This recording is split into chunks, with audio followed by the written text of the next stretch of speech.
Ganito gumawa si Mudra ng petals ng ano guys. Tulips. Ayan.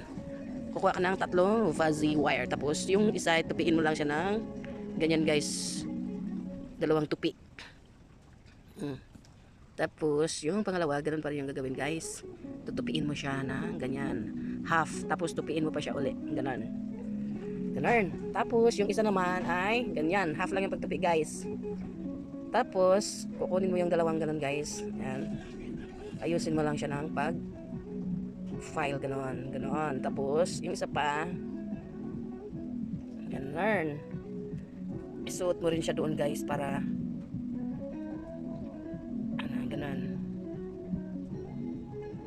Katapos ikutin mo yung mahabang wire guys, ayan, para malak siya.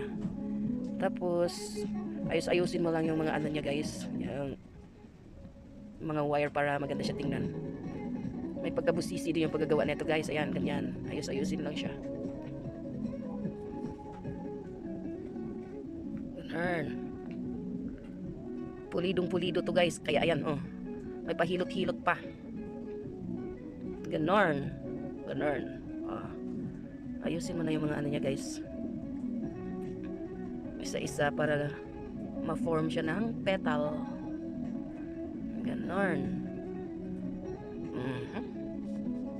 Malikot ang videographer.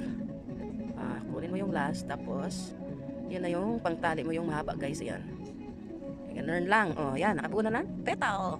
Pwede na rin itong gawing petals ng rose or di kaya ng tulips, kahit anong petals guys, basta ganun lang yung gagawin nyo guys. Yan. Okay, thank you for watching. See you in my next vlog. Bye bye.